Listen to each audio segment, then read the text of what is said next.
Ойын басталды, жан, давай кеттік. Так, жан, бұл адам ба әлде зат па? Адам? Ер адам ба, әйел адам ба? Әйел адам? Мен оны танимын ба? Бір күні бар ғой, по-любому таныстырам сені ше, жан. Ал сен танисың ба? Әрине танимын мен, жындым оны.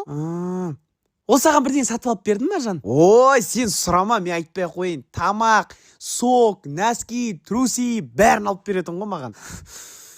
Неменеге ол саған бәрін алып беріп отыр? Неменеге алып беріп отыр? Енді жындысың ба сен? Жоқ, сендер бірге тұрдыңдар ма вообще? Я, бірге тұрдық. Ұзақ тұрдық қой бірге дейтін.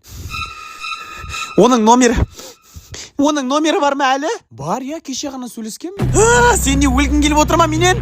Тұра тұр, жан, түсінбей қалдың сен. Біз Пикт қосымшасы арқылы Бургер Кингтің Эйр сыйлықтарын жинадық. 5-19 желтоқсан картада 3D бургерлерді жинасаң, ұпай аласың. Ең көп жинаған адамға сыйлық бар. Жоқ, жан, айтшы енді, оның басы бос па? Енді басы бос болмаса, мен қаяқтан табасың сен?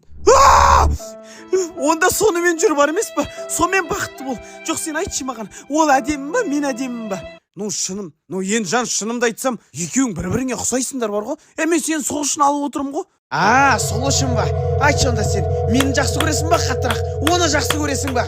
Енді жан, ол мені ешқашан ұмытпайды ол дейтін. Ол менің отбасым ғой. Тез айтпаған кім ол? Жан, өзің алып көрші, пожалуйста. Ой, енем ба?